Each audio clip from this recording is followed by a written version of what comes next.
আমি গণভোটে অবশ্যই না ভোট দিব। আমি জাতীয় ভোটে, আমি এই ভোটে বিশ্বাসী। সবাই আমরা ভোট দিব, ভোট কেন্দ্রে যাব, আমাদের পছন্দের যে যাকে পছন্দ আমরা তাকে ভোট দিয়ে জয় করব। এইখানে হ্যাঁ গণভোট, হ্যাঁ ভোট, না ভোট, এইসব কোনো ভোটের কারবালা আমার পছন্দ না, আর জানাও নাই আমি।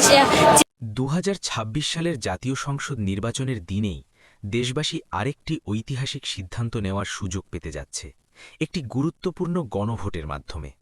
এই গণভোটের উদ্দেশ্য একটাই, রাষ্ট্র সংস্কারের প্রশ্নে জনগণের সরাসরি মতামত নেওয়া। গণভোটের ব্যালটে থাকবে দুটি পথ, হ্যাঁ এবং না। হ্যাঁ ভোট মানে রাষ্ট্র পরিচালনার কাঠামোতে বড় ধরনের সংস্কার, না ভোট মানে সবকিছু আগের মতোই থেকে যাওয়া। কিন্তু বাস্তবতা হল, দেশের বেশিরভাগ মানুষ এখনও স্পষ্টভাবে জানে না এই গণভোটে হ্যাঁ বা না ভোট দিলে ঠিক কি ঘটবে।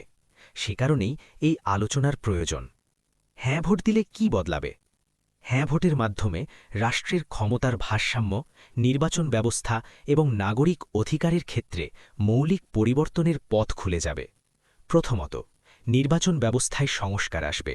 তত্ত্বাবধায়ক সরকার, নির্বাচন কমিশন ও সরকারি কর্মকমিশন গঠনে সরকারি দল ও বিরোধী দল একসঙ্গে কাজ করতে বাধ্য থাকবে। আর কোনো দল এককভাবে নিজেদের ইচ্ছে মতো এসব প্রতিষ্ঠান নিয়ন্ত্রণ করতে পারবে না। দ্বিতীয়ত, সংবিধান সংশোধনে সীমাবদ্ধতা আসবে।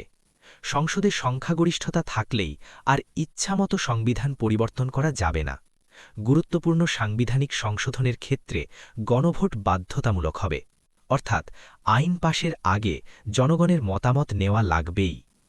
অতীতে যেমন সংসদের শক্তি ব্যবহার করে তত্ত্বাবধায়ক সরকার ব্যবস্থা বাতিল করা হয়েছিল, ভবিষ্যতে তা আর সম্ভব হবে না। তৃতীয়ত, সংসদ আরও শক্তিশালী ও ভারসাম্যপূর্ণ হবে। ডেপুটি স্পিকার হবেন বিরোধী দল থেকে। গুরুত্বপূর্ণ সাংসদীয় কমিটির সভাপতিও বিরোধী দলীয় সদস্যরা পাবেন।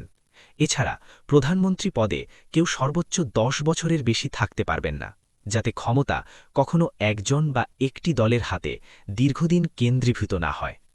চতুর্থত, দ্বিকক্ষ বিশিষ্ট সংসদ গঠিত হবে। নিম্নকক্ষের পাশাপাশি একটি উচ্চ কক্ষ থাকবে। কোনো বিল আইন হতে হলে দুই কক্ষেই তা পাশ হতে হবে, ফলে হঠকারী আইন প্রণয়নের সুযোগ কমে যাবে। নাগরিক অধিকার ও বিচার ব্যবস্থায় পরিবর্তন। হ্যাঁ ভোট দিলে বিচার বিভাগ সত্যিকার অর্থেই স্বাধীনভাবে কাজ করতে পারবে। সাধারণ মানুষ আবার উপজেলা পর্যায়েই বিচার পাওয়ার সুযোগ পাবে। নারীদের সাংসদীয় প্রতিনিধিত্ব ধাপে ধাপে বাড়ানো হবে। নাগরিকদের মৌলিক অধিকারের তালিকা সম্প্রসারিত হবে, যার মধ্যে ইন্টারনেট সেবাকে মৌলিক অধিকার হিসেবে স্বীকৃতি দেওয়া হবে, যাতে ভবিষ্যতে কোনো সরকার ইচ্ছেমতো ইন্টারনেট বন্ধ করতে না পারে। রাষ্ট্রপতির ক্ষমার ক্ষমতাও সীমিত হবে। ভুক্তভোগী পরিবারের সম্মতি ছাড়া কোনো দণ্ডপ্রাপ্ত আসামিকে ক্ষমা করা যাবে না। ভাষা ও সংস্কৃতির স্বীকৃতি। বাংলা রাষ্ট্রভাষা হিসেবে মর্যাদা বজায় রাখার পাশাপাশি পার্বত্য অঞ্চলসহ দেশের অন্যান্য জাতিগোষ্ঠীর ভাষাও সাংবিধানিক স্বীকৃতি পাবে। জুলাই সনদ ও ভবিষ্যৎ রাষ্ট্র ব্যবস্থা। গণভোটে হ্যাঁ জয়ী হলে জুলাই সনদের আলোকে রাষ্ট্র সংস্কার কার্যক্রম এগিয়ে যাবে, অর্থাৎ সংস্কার কেবল প্রতিশ্রুতি নয়, তা হবে সাংবিধানিক বাধ্যতামূলক। শেষ কথা, আপনি যদি চান ভবিষ্যতে কোনো একটি দল বা ব্যক্তি সব ক্ষমতা কুক্ষিগত করতে না পারে, তাহলে গণভোটে হ্যাঁ ভোট দিতে হবে। আর যদি না ভোট দেন, তবে কোনো সংস্কারই বাস্তবায়িত হবে না, রাষ্ট্র চলবে আগের কাঠামোতেই।